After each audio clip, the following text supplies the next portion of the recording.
ஆனால் இந்த ஒரு ஒரு மன ரீதியாக இவர் தோத்துட்டாரே அப்படின்ற அந்த எங்கேயோ ஒரு வலி இருந்துகிட்டு தான் இருக்கு. அதான் அவர் பார்க்குற போதெல்லாம் கண் கலங்கிடுது. எல்லாரையும் சந்தோஷமா வைக்கணும்னு நினைச்சவர் அந்த மக்கள் இப்படி பண்ணிட்டாங்களே அப்படின்ட்டு. சரி, உப்பு சாப்பிட்டவன் தண்ணி குடிக்கணும் என்பது எழுதப்பட்ட விதி. அது தமிழ்நாட்டு மக்களுக்கும் பொருந்தும். அண்ணா சாரே போராட்டத்துக்கு போறீங்க, பசங்க அடி வாங்குறாங்க, அதுக்கு போக மாட்டேங்க. நீட்டில் உன் நிலைப்பாடு என்ன? நாங்கள் நீட்டு சொல்லி ஏமாற்ற மாட்டோம், நாங்கள் தான் ஏமாற்றிட்டோம், நீ ரொம்ப யோகியனாச்சே, என்ன பண்ண போறீங்க இப்போ?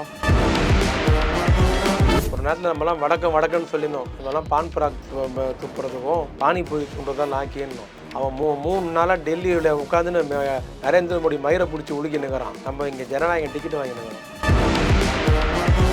இது ஒரு முதலமைச்சர் பேசுகிற பேச்சா? சட்டமன்றம் தான் என்னன்னு தெரியாதா? வெளிநடப்புக்கு அடையாளம் என்னன்னு தெரியாதா? அதுக்கு அர்த்தம் என்னன்னு தெரியாதா? தெரியல, கேட்டு தெரிஞ்சுக்க. பக்கத்தில் செங்கோட்டையன் இருக்காரு.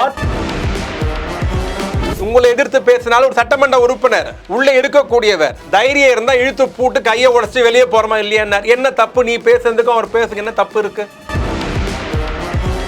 பார்ட்டி ஃபண்டுனாலே திமுக 5 வெக்கமா இல்ல? ஆட்சிக்கு வந்து 80 நாள் ஆகுது, மொத்த அதிகாரம் உங்ககிட்ட இருக்கு. இன்னும் பார்ட்டி ஃபண்டு நீ எந்த பார்ட்டின்னு பேர் சொல்ல பார்க்கலாம். தமிழ்நாட்டுல எல்லாமே சேஞ்ச் ஆயிடுச்சு. உங்க நகையையும் சேஞ்ச் பண்ணுங்க. உங்க பழைய நகைக்கு கிராமுக்கு 150 ரூபாய் கூடுதலா வாங்கி புது நகை எடுத்துக்கோங்க. அதே கம்மி சேதாரம் தான் உங்க லலிதால மட்டும்தான். ஆச்சி மசாலா, எந்த சமையலும் ருசி தேடும் ரகசியம் 20 ரூபாய். உலக தமிழர்களுக்கு வணக்கம். இது கிங் டிவி. இன்றைய நிகழ்வில் நம்மோடு திராவிட முன்னேற்ற கழகத்திலிருந்து செய்தி தொடர்பாளர் திரு சேதி சாதிக் நிற்கிறார். தொடர் வணக்கம். தொடர் ஒரு வீடியோ தற்போது வைரலாக வந்துட்டு இருக்கு. அந்த வீடியோவில் கனிமொழியோட கையை நான் உடைக்கவா, முதுகெலும்பை நான் உடைக்கவா அப்படின்னு ஒரு நபர் பேசுறாரு.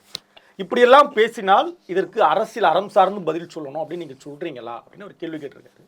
நீங்கள் அந்த வீடியோ பார்த்தீங்க? மன்னிப்பு கேட்டு ஒரு வீடியோ வெளியிட்டார். அதுவும் வந்துடுச்சு. அதுக்குள்ள ஒரு மன்னிப்பு கேட்டு என்ன சொல்லியிருக்காரு? நான் தெரியாமல் ஆவேசப்பட்டு அப்படி பேசியிருக்க கூடாது, நான் என்னுடைய மன்னிப்பு வருத்தத்தை தெரிவிச்சுக்கிறேன் அப்படின்ட்டு. என்ன பண்ணீங்க? நாங்கள் முதல்ல பண்ணியிருந்தால் அவங்க தலைவரையும் வெளியே இருக்க போகிறார். பண்ணலை. இல்லை, அது அறம் சார்ந்து பேசுவோம். நியாயமா ஒரு சட்டமன்ற உறுப்பினர் மேடையில் அப்படி பேசுனது இன்றைக்கும் அது பேசு பொருளாதாரம் கட் பண்ணி அந்த ஷார்ட்ஸ் அனுப்பிட்டே இருக்காங்க. இல்லை, நான் ஒன்று கேட்குறேன், நீங்கள் தெரிஞ்சு பேசுகிறீங்களா? மக்களை பற்றி பிரச்சனையே இல்லைங்க. அப்படியா? மக்களுடைய எண்ண ஓட்டத்தை மூளையில் திணிக்கிறது உங்களை போன்ற யூடியூப் சேனல்கள் தான் இந்த வேலையை பண்ணுறீங்க. என்ன வேண்டுதலா? ஆமாம், சொல்கிறேன்.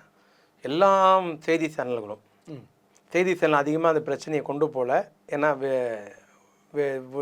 உண்மைத்தன்மை தெரிஞ்சிடும்னு உங்களை போன்ற ஊடகங்கள் தான் அது இன்ஸ்டா ரீலாக போட்டு அதுக்கு உடனே அவங்க எதிர்வினை ஆற்றுவதெல்லாம். இப்போ நீங்கள் முதல்ல கேட்ட கேள்வி அப்படிதான். ஓகே, அவர் என்ன சொல்லியிருக்கிறார்? விஜயோடைய கையை போய் பனையூரில் உடைப்பண்ணாரா? அப்படி சொல்லலை. விஜயோடைய கையை போய் தலைமை செயலகத்தில் உடைப்பண்ணாரா?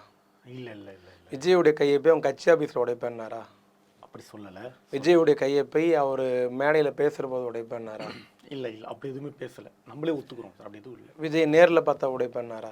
இல்லை. ஏன் அந்த வார்த்தையை ஒரு சட்டமன்ற உறுப்பினர் பயன்படுத்தினார்? முதல்ல அதை சொல்லுங்கள். தயவு செஞ்சு இந்த வீடியோ நிறைய பேர் பார்த்து ஷேர் பண்ணுங்கள். ஒரு தவறான எண்ணத்தை மீண்டும் விதித்து கொண்டிருக்கிறார்கள்.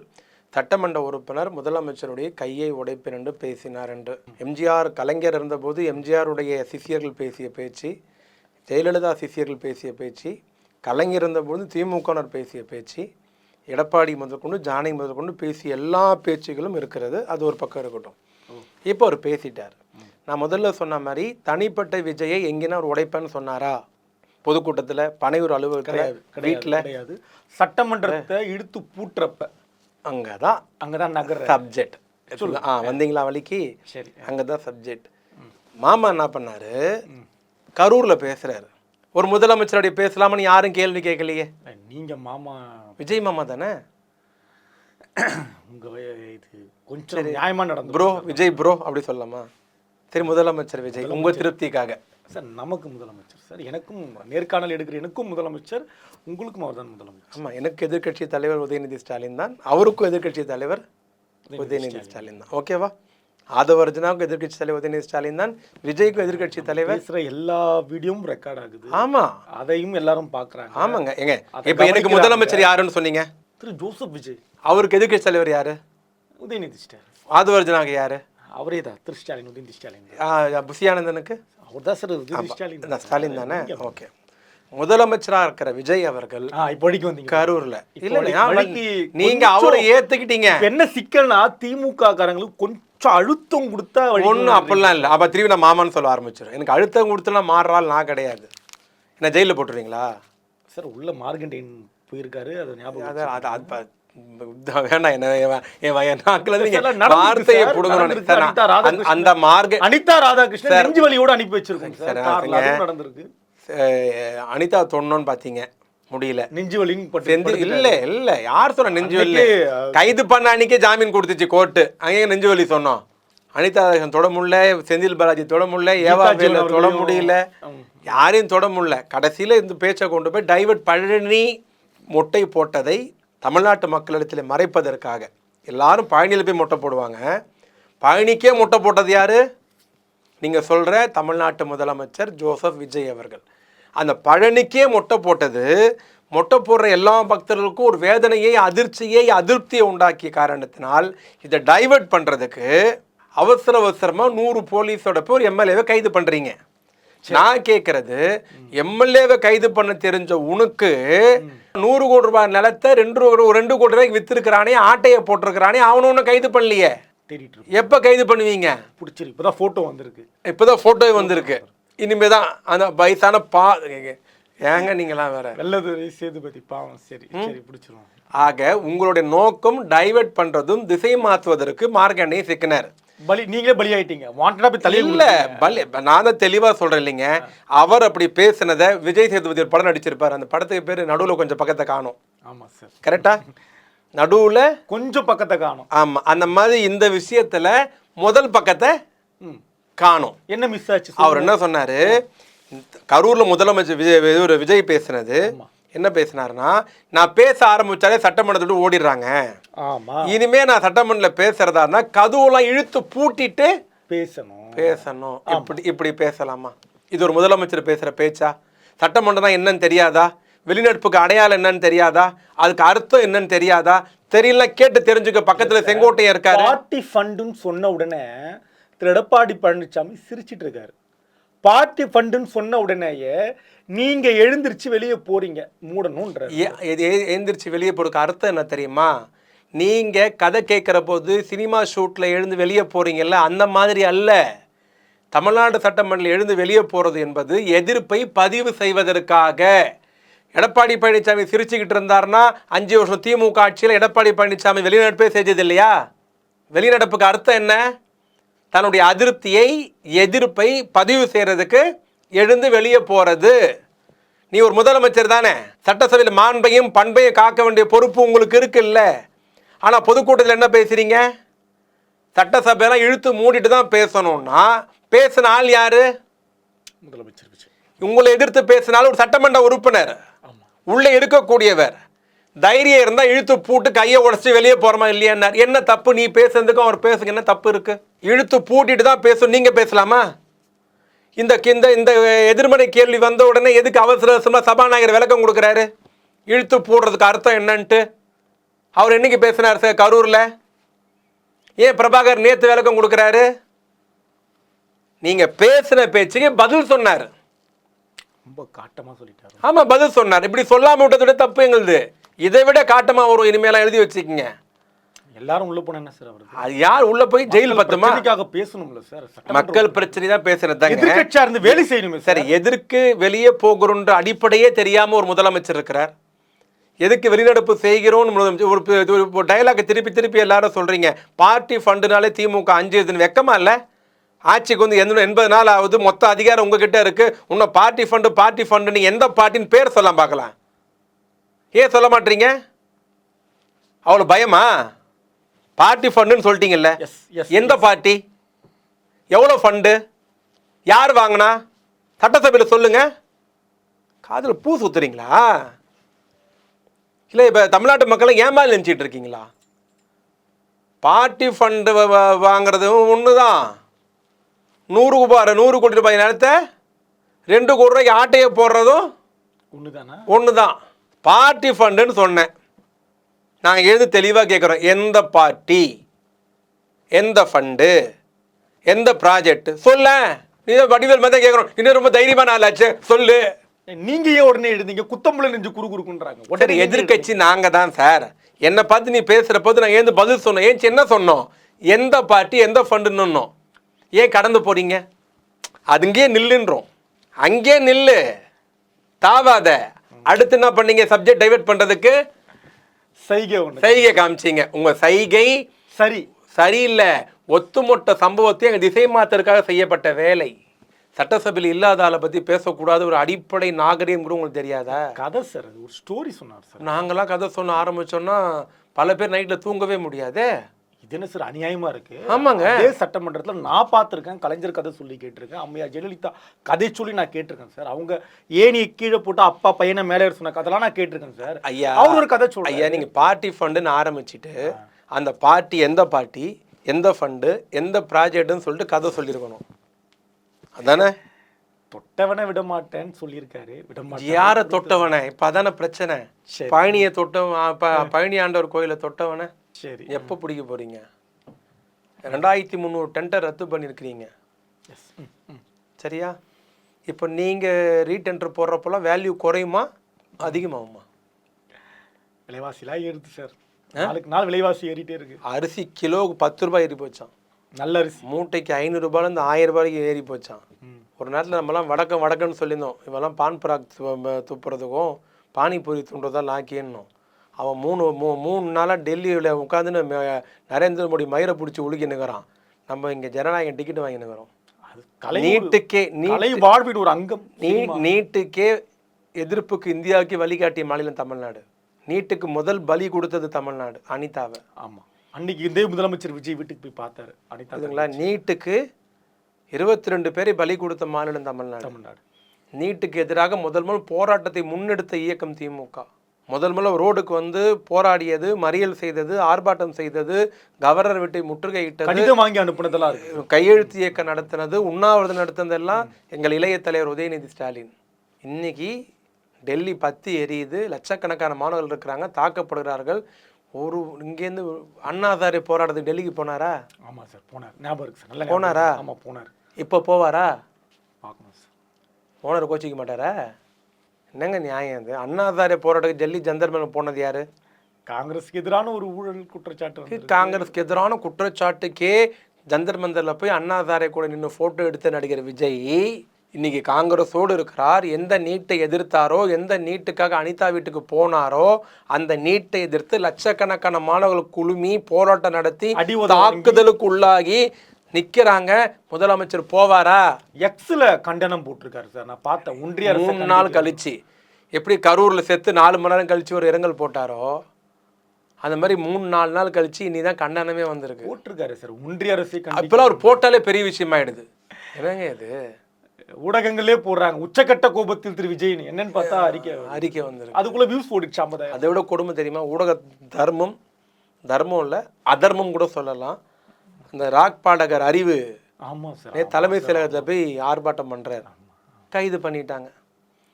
உடனே அவர் திருப்பி தலைமை செயலகம் கொண்டு வராங்க. எந்த ஊடகமும் அறம் சார்ந்து செய்தியே போடாமல், நேரிலே பார்க்காமல், பொய்யை மட்டுமே நம்பி விஜயை சந்தித்தார், விஜய் அழைத்து வர சொன்னார், தீவிர ஏற்பாடு, போலீஸ் விரைந்தது, கொண்டு வரப்பட்டார், செல்லுகிறார், படிக்கட்டு ஏறிட்டார், கதவுல போயிட்டார்.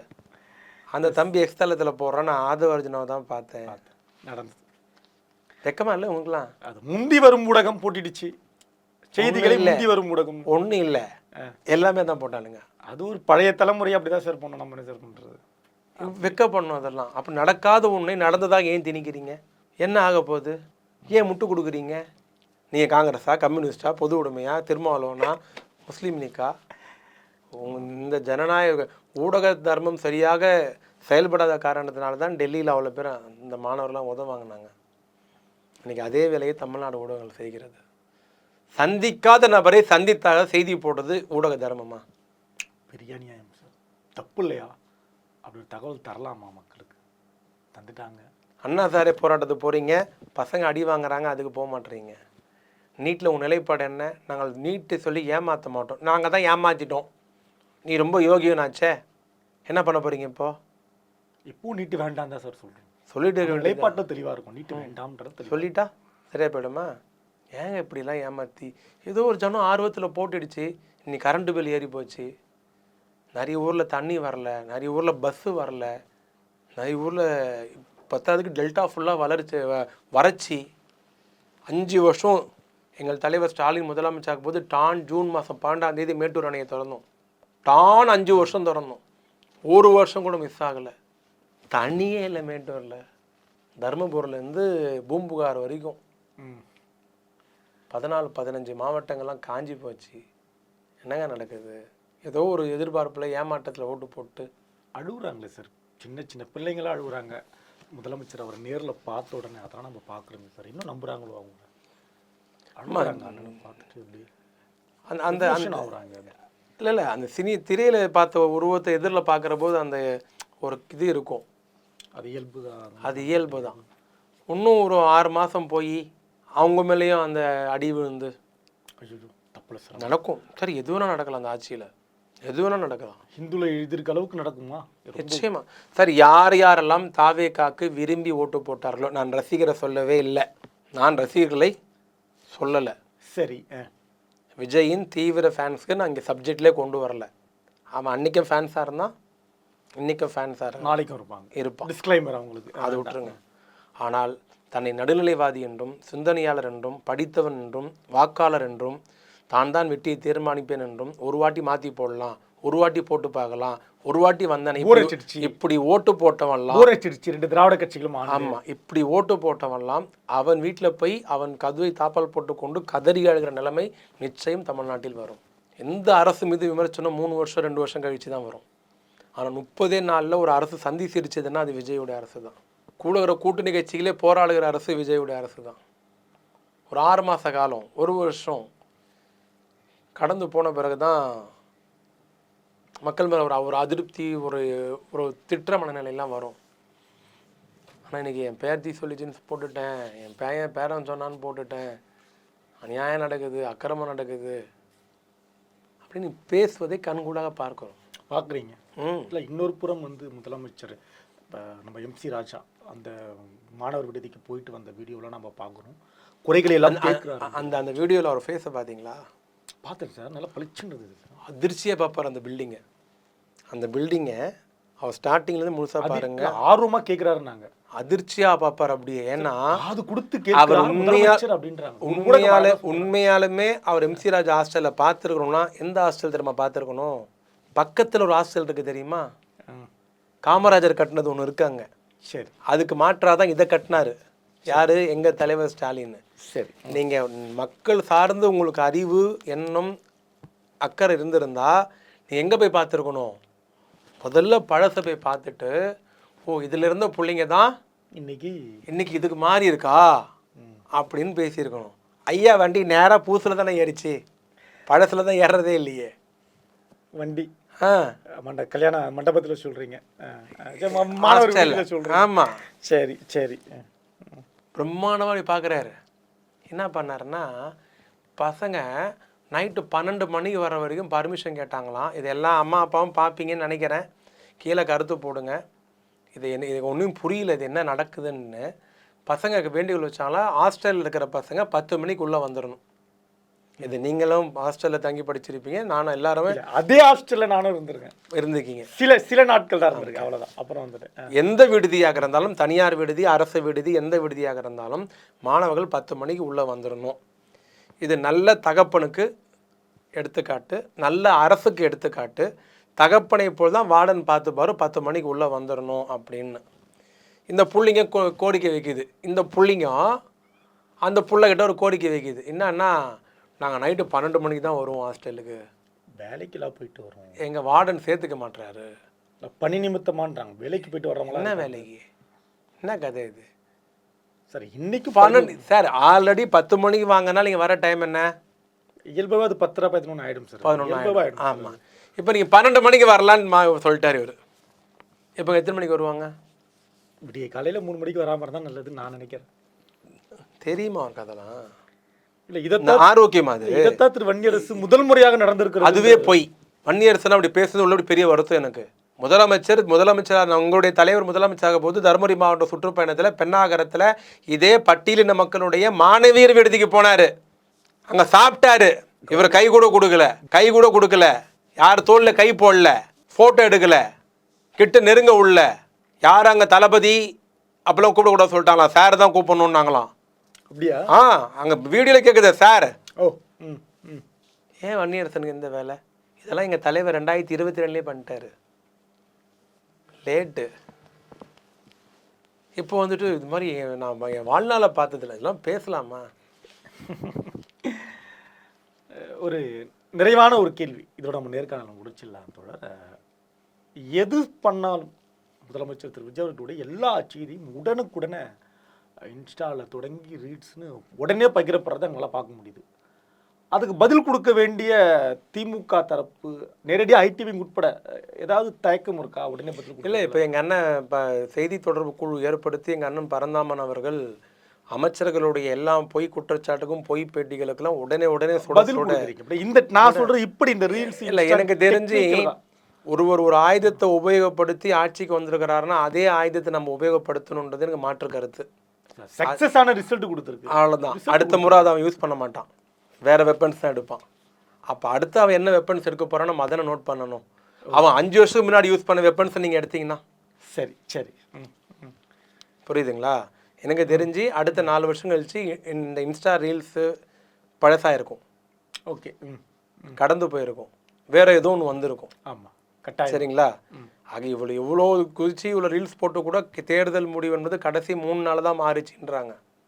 ஓகேங்களா? அது எங்களுடைய ஒரு சில தவறுகளால். ஆக ஒரு இன்ஸ்டா ரீல்ஸ்லாம் வந்தார், நம்மளும் இன்ஸ்டா ரீல்ஸாக போடணும் அப்படின்னா இல்லை. ஒரு ஆயுதம் ஒரு முறை தான் வேலை செய்யும், 2வது முறை வேலை. தமிழ்நாட்டுக்கு ஒரு சாதனைக்கு ஒரு வாட்டி தான் ஓட்டு. ஒரே சாதனை சொல்லி நம்ம ஓட்டுனா கேட்க முடியாது. அப்படி சாதனை தான் ஓட்டுனா தமிழ்நாட்டில் 50 வருஷம் முத்துவேல் கருணாநிதி ஸ்டாலின் தான் முதலமைச்சராக இருக்கணும். அந்த அதிர்ச்சியிலேருந்து வெளியே வந்துட்டீங்க. திமுக தோல்வி எங்களுக்கு தோல்வி. திமுக வந்து பெரிய வெற்றியும் பார்த்துருக்கோம். 184 அந்த வெற்றி எதுக்கும் தமிழ்நாட்டில் எந்த முதலமைச்சரும் எந்த தலைவரும் பெற முடியல, பெறவும் முடியாது.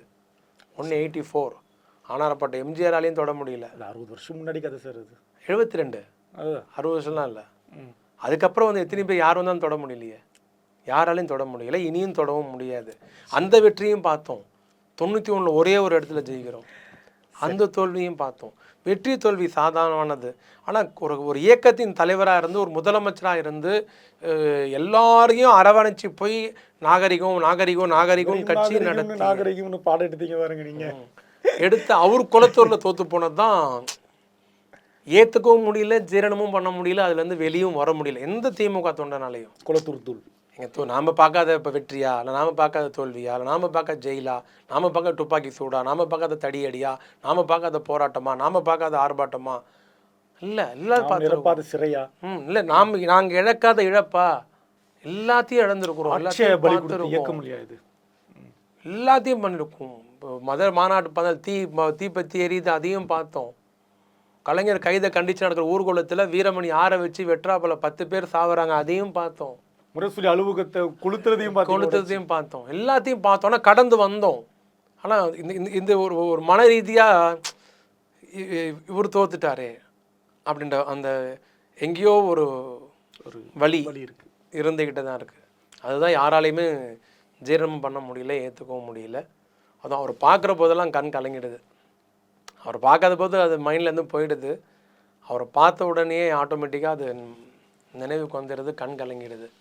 என்னடா அது இவ்வளோ பெரிய தலைவர், அமித்ஷா சமாளிக்க தெரிஞ்சோம், மோடியை சமாளிக்க தெரிஞ்சோம், ஒரு கூட்டம் இப்படிலாம் தமிழ்நாட்டை வந்து தூக்கி நிறுத்தணும், பேர் வாங்கி கொடுத்தோம், பெருமைப்படுத்தணும், எல்லாரையும் சந்தோஷமாக வைக்கணும்னு நினைச்சவர், அந்த மக்கள் இப்படி பண்ணிட்டாங்களே அப்படின்ட்டு. சரி, உப்பு சாப்பிட்டவன் தண்ணி குடிக்கணும் என்பது எழுதப்பட்ட விதி. அது தமிழ்நாட்டு மக்களுக்கும் பொருந்தும். நன்றி. மகிழ்ச்சி. தமிழ்நாட்டுல எல்லாமே சேஞ்ச் ஆயிடுச்சு. உங்க நகையையும் சேஞ்ச் பண்ணுங்க. உங்க பழைய நகைக்கு கிராமுக்கு 150 ரூபாய் கூடுதலா வாங்கி புது நகை எடுத்துக்கோங்க. அதே கம்மி சேதாரம் தான் உங்க லலிதால மட்டும்தான். ஆச்சி மசாலா. எந்த சமையலும் ருசி தேடும் ரகசியம் 20 ரூபாய்.